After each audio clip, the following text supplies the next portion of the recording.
Hi guys, today we'll look into a scenario in which Canada becomes a global superpower. And why would it be? Why is this a video? Well, it's Canada Day, which is the day Nova Scotia, New Brunswick, Quebec, and Ontario formed Canada. Canada has grown since.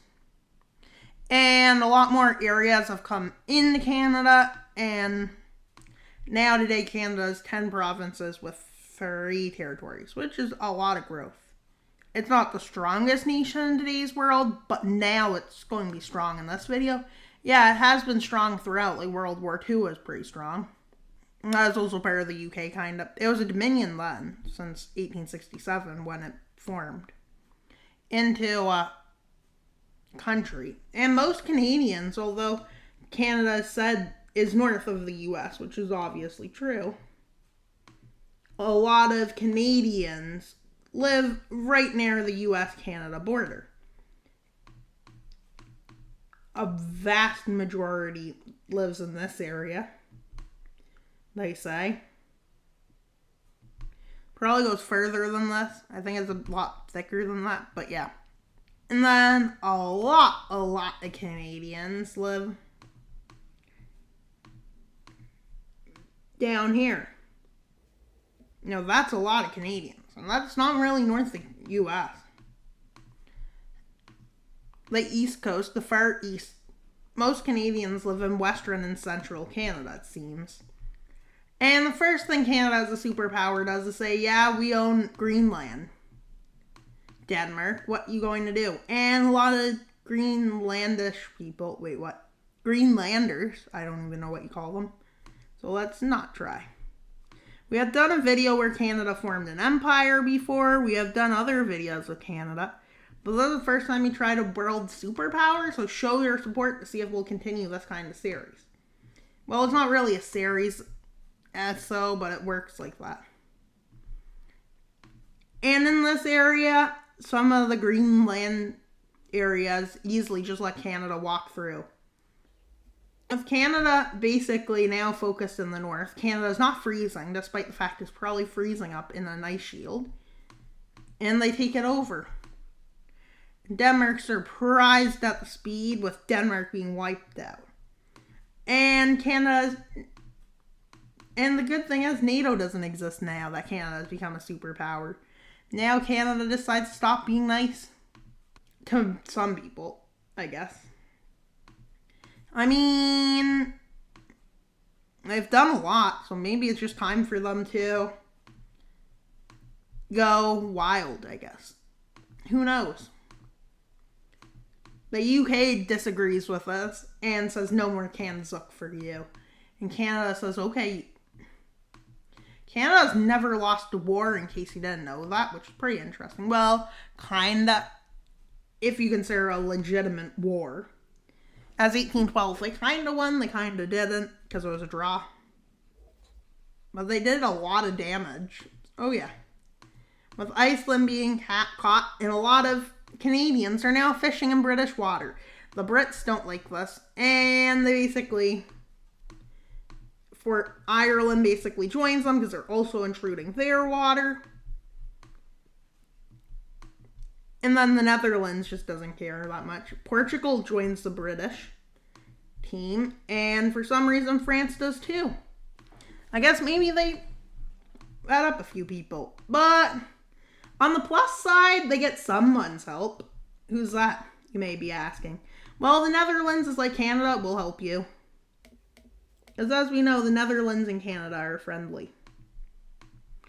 And so they both, with Canada first landing in Southern Ireland by Cork, in this area. That's where their navy is, just let you know. Well, their navy dominates everywhere, basically. They move in. With some boats storming through here. Canada buys Turks and Caicos. I don't know what island they wanted to buy, but let's say they buy that one. And the US is shocked at how Canada is pulling this off. With Canadian troops and Dutch troops moving into northern France and quickly taking Paris. With the fall of Britain becoming a lengthy process, as Britain is confused partly how Canada became stronger than them and suddenly overnight became the strongest nation in the world, probably. And yeah. With France just ready to surrender, so that's what they do. Because they don't want to fight Canada. Because they might upset Finland. Why is Finland joining their team? Because they want to. Why wouldn't they? And see, even Canada as a superpower is nice to certain nations. Well, Canada is just testing its power, I guess. Somehow, overnight, it's become a world power. So why not test how powerful it became? They became a powerful nation as they move in from the Danish puppet. Oops, Sweden didn't get attacked. Well, they did, but they didn't. Let's say they didn't. But yeah, as the Danish puppet moves in, soon Finland starts its advance in. And this is about where the Canadians just take over the Svalbard Islands, whatever they're called. As they land here and cut Norway in two.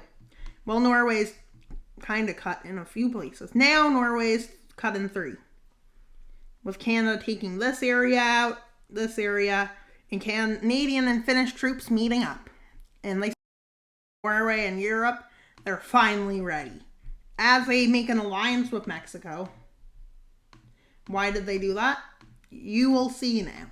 As they become increasingly bordering and quickly, before even declaring war on the U.S. or the U.S. and Canada being at war, quickly some pro-Canadian in Alaska took over Alaska. Canada's questioned about this and threatened for war, but Canada says, yeah, but I'm the world power now. And you're going to be attacked on two fronts, and yeah. And I have multiple allies, in case you didn't notice. U.S. In case you didn't notice.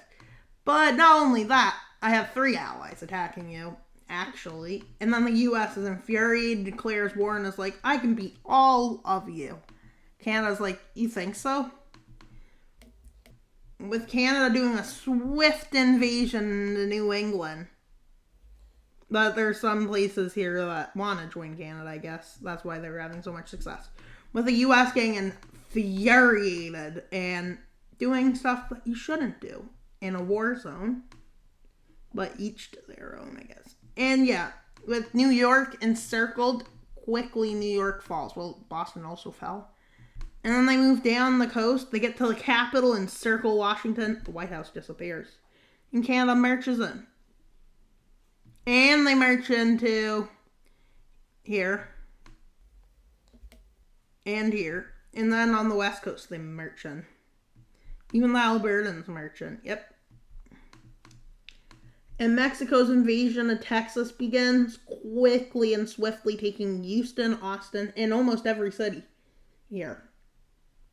And then they move into California quickly, moving through many of the major cities in California.